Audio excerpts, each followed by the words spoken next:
Temperatures have dropped across the GTA, creating some bitterly cold conditions.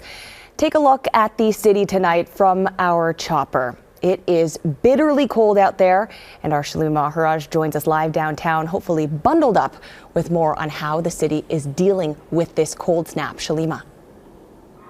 Good evening. You can still see the steam rising from the buildings in the Toronto skyline tonight. Just one indication of how absolutely frigid it is tonight.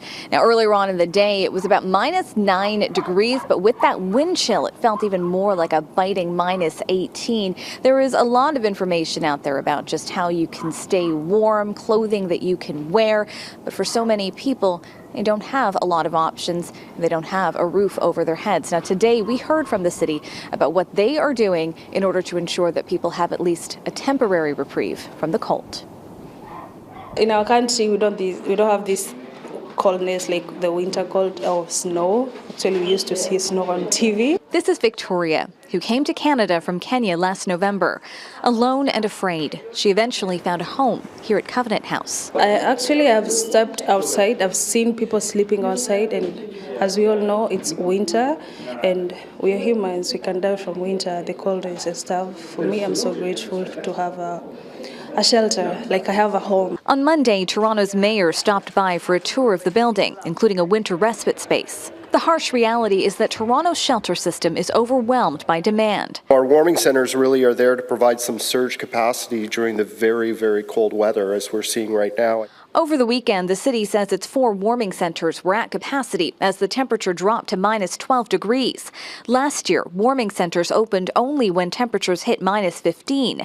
But City Council voted to change the threshold to -5. And I believe that kind of policy change, yes, it requires some more investment, it requires a bit more money, is critically important. Much of the country has been enveloped by a polar vortex, plunging cities across Western Canada into a deep, unforgiving freeze. -50s, -40s do not feel good on the skin. Frostbite can set in a matter of minutes, and you get that frozen skin, almost numb feeling, and that's when you know you are at risk. And with that bone-chilling air sweeping into southern Ontario, the city is reminding people to layer up and think waterproof for outer layers and footwear. I hate the cold so much.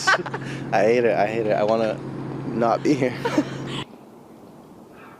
I think certainly a sentiment that many of our viewers are probably echoing right at this particular moment. But one other piece of advice from Toronto Public Health is rather than opting for gloves, maybe look at investing in something like a good pair of mitts in order to keep those hands warm when you are out in that bitter cold. But for now, I'll send it back to you. All right, our Shallima Maharaj reporting live outside in the bitter cold for us. Thanks, Shallima.